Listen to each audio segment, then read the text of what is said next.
competing for versus on price. In other words, competing to justify your price instead of using price to justify your existence means, again, because nobody ever paid more for something they can get elsewhere for less, there are only 4 reasons why people will pay more. Let me very quickly take you through them. The first one is to make certain we really know what we're selling. And we have a rule for this, a very special rule. A rule I'm sure that you can all relate to. We call this the Viagra rule. And of course, you all know what Viagra is, right? Viagra is that product that men can take to overcome erectile dysfunction. But as you all know, Viagra, when it was first created, it was not really invented as a remedy for erectile dysfunction, right? Viagra was originally a treatment for blood pressure, hypertension, I guess they'd call it. It's heart medication. It's a product that will actually keep you alive. When the folks at Pfizer were putting together the business case for Viagra, you know, they asked the question, which of the 2 indications do we release it for? Because as you know, the clinical trials, everything's tremendously expensive. And so they looked at one hand at this enormous market for hypertension products. And as far as I understand, I mean, that's the single biggest pharmaceutical market in the world, right? Heart medications, blood pressure treatments, humongous market.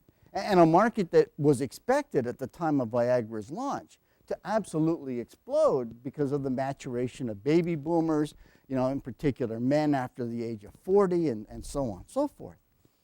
The problem is, of course, big market attracts a lot of competition. And so the folks at Pfizer discovered that there were some 300 different products Viagra would have to compete against in order to win the customer's favor. And so great was the pressure, so great was the intensity of competition that they figured the most they could charge for a tablet of Viagra and make the sale, $3 a pill. $3 a pill. But when they took that exact same product and redirected it towards, and these are their words, not mine, the emerging market of erectile dysfunction, they discovered that there is no competition. And so now that same tablet of Viagra, with no change in chemical formulation, packaging, advertising, distribution, or anything else, that same tablet of Viagra could now generate $30 a tablet, a 10-fold increase in price. Now, if a 1% lift in price gives you 11% more profitability, you can imagine how much volume you can forsake if you can get 10 times the price. How is that possible? Well, simple. What the Viagra rule tells us is this. People don't buy products and people don't buy services. We buy those products and services because we have a problem that we're trying to solve. Certain problems we are willing to pay more to have solved than others. The characteristics of those problems, number 1, how important is the problem being solved? And now you know a lot about men, don't you?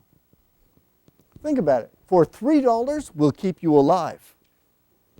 For $30, we'll give you a reason to go on living. Right? How important does the customer see what you do? Do they see it as something they could get anywhere else with equal skill? Or do they attach some kind of an asterisk to that service when they buy it from you because they see you as doing something that is complex, something they couldn't do themselves, something that others couldn't do because they didn't have the time, didn't have the expertise, didn't have the knowledge, didn't have the contacts that perhaps you have. I can go to a big box store to buy a script, to get a script filled, but do I really expect a pharmacist at a chain or big box operation that somebody will take the time to be alerted to the interaction that just came across their screen? Or that will take the time to explain to me that there are alternative therapies that might serve me better without some of the side effects? These are not the sort of things that we can expect low-cost service providers to offer. The greater the extent to which we consider those essential to our lives. In some cases, yes, because they keep us alive. I am a type 2 diabetic. I don't get meds, my sugar count goes crazy, and you don't want to see me. Well, actually, I'm not that hard to see. I'm asleep on the floor, right? But there's more to it than that, isn't there? Diabetes is not just about meds, it's about diet, it's about exercise, it's about thinking about what you're doing. It's about an entirely different approach to your life.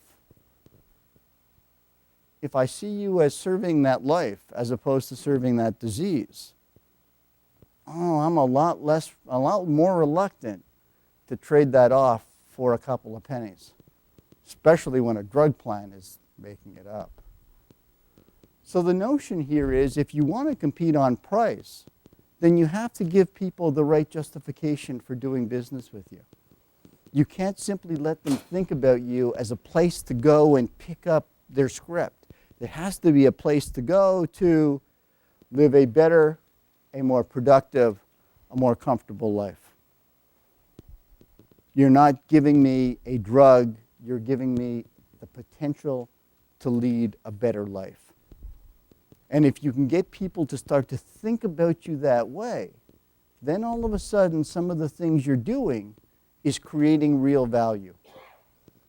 Do you know what the number one reason why most independent pharmacists say they will not charge patients for all of these extended services? The belief the customer won't pay for them. How can a customer not pay for it if the customer associates those services with staying alive? The fact that the customer won't pay for them means the customer has somehow come to see them as non-essential, discretionary, unimportant, unrequired. And if that's happening, obviously we're in big trouble.